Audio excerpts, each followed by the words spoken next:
Formula आपने याद कर लिया है। सवाल कैसे पूछेगा देखो, वो कह रहा है कि निम्नलिखित युग्मों के बीच की दूरी ज्ञात करो।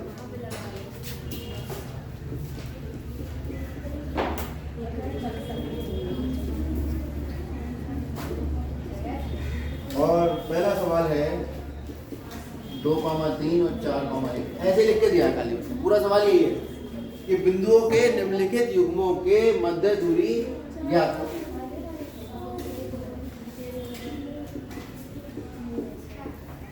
बिंदुओं के युग्मों के मध्य दूरी ज्ञात करो। अब ऐसा नहीं है कि ग्राफ बना के पहले हम बिंदु ग्राफ पेपर में लगाएंगे, फिर पैमाना रखेंगे और फिर उससे नापेंगे। ये भी तरीका हो सकता है, ये भी एक तरीका हो सकता है। ग्राफ पेपर पर आप इन बिंदुओं को लगाइए और पैमाना रखकर दोनों के बीच की दूरी नाप लीजिए। उसके लिए क्या क्या चाहिए? ग्राफ पेपर चाहिए, पैमाना चाहिए और नापने में हमारी आंखें भी ठीक होनी चाहिए, 1-2 के चश्मा लगा हुआ है, ठीक है, और रोशनी भी अच्छी होनी चाहिए। क्योंकि जब पैमाने को देखोगे तो 1-2 सेंटीमीटर मतलब 0.1 0.2 से इधर उधर हो ही जाएगा, ठीक है। तो दूरी निकालने के लिए गणितीय सूत्र है। वो गणितीय सूत्र क्या था? एक बिंदु तो ये है 2,3 और दूसरा बिंदु क्या है? इनके बीच की दूरी निकालनी। तो आप हमेशा इस तरह से क्वेश्चन को बना लिया करेंगे चित्र के लिए। नापने की कोई जरूरत नहीं है। लाइन खींची, ये एक बिंदु है, दूसरा बिंदु है, 2,3 4। पहले वाले बिंदु क्या कहेंगे हम हमेशा? x1, वो कौन है? 2, दूसरा बिंदु क्या है? x2, वो कितना है? 4। जब दो बिंदु अगर बराबर हमने ले लिए हैं तो x के बराबर होगा y, तो x1 कितना आ गया? y1 कितना आ गया? x2 कितना आया? 4, y2।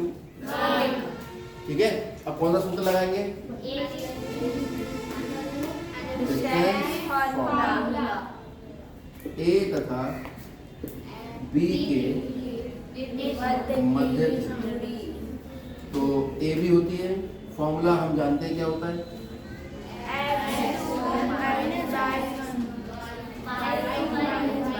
आधा ही बोला बेटा फॉर्मूला तुमने। हाँ, वर्गमूल या अंडर रूट, फिर बोलोगे, जो बोलोगे वो ही लिखोगे। कंफ्यूजन याद रखो, फॉर्मूला कभी भी आधा बोल के याद मत करो, एग्जाम में भूल जाओगे। हमेशा पूरा याद करो। क्या लिखूं? x2 की जगह x2 का मान, x1 की जगह x1 का, y2 की जगह y1। कितना आ गया? ये 2 का वर्ग 4, ये -2 का वर्ग। माइनस का वर्ग हमेशा प्लस में आता है। माइनस में घात 2 लगी है तो घात 2 उसको प्लस कर देंगे, तो माइनस का वर्ग हमेशा प्लस में। तो ये कितना हो जाएगा? +2 का वर्ग 4, 4 और 4 8। 8 को लिखोगे 2 दूनी 4 दूनी 8, और ये 2 बार गुणा कर रहा है तो 2 एक बार बाहर आ जाएगा। ये तो वर्गमूल का रूल पढ़ा होगा आपने, हमने ये भी बता दिया ऐसा क्यों होता है, फिर बता देंगे कभी फुर्सत लगेगी तो। क्लियर हो गई? तो बस इतना ही है। सेकंड पार्ट आपको मैं कराऊँ? सेकंड पार्ट भी चलो। अब देखो तो तीसरा पार्ट कह रहा है क्या 1,5, 2,3 तथा -2,-11 क्या होता है संरेखी? क्या हो बेटा? क्या होता है संरेखी? नहीं बता। अगर 3 बिंदु एक ही रेखा पर स्थित हैं तो वो संरेखी त्रिभुज, वो संरेखी बिंदु कहलाते। संरेखी होने का मतलब एक ही रेखा पर स्थित है। और ये कह रहा है जांचो कि एक ही रेखा पर स्थित है। अगर 3 बिंदु एक रेखा पर स्थित नहीं है तो क्या करेंगे? 3 बिंदु एक रेखा पर स्थित नहीं है तो क्या करेंगे? किसका निर्माण करेंगे? तो बताते हैं 3 बिंदु अगर एक रेखा पर स्थित नहीं है तो क्या किसका निर्माण करेंगे? और अगर 3 बिंदु एक रेखा पर स्थित है तो त्रिभुज का निर्माण नहीं। त्रिभुज की 2 भुजाओं का योग सदैव तीसरी भुजा से अधिक होता है। ठीक है, रबड़ बैंड है किसी के पास? नहीं, रबड़ बैंड नहीं रखा किसी के पास। देखो किसी और चीज से बता दें। मान लो ये हमने रबड़ बैंड से हो पाता वैसे ही, कोई जैसी चीज जो खिंच जाए। रुक जाओ, मान लो मैं बिंदु के लिए गांठी लगा देता हूँ। ये एक बिंदु हो गया, ये दूसरा बिंदु हो गया, ये तीसरा बिंदु। अब ये तीनों बिंदु एक ही रेखा में, और अगर एक रेखा में नहीं होते तो ऐसे होते, ऐसे तो होते, और जैसे ऐसे हुए वैसे क्या होगा, अगर तीनों को मिलाओगे तो क्या बनेगा, मिला के बना लो चाहे, देखो बन जाती।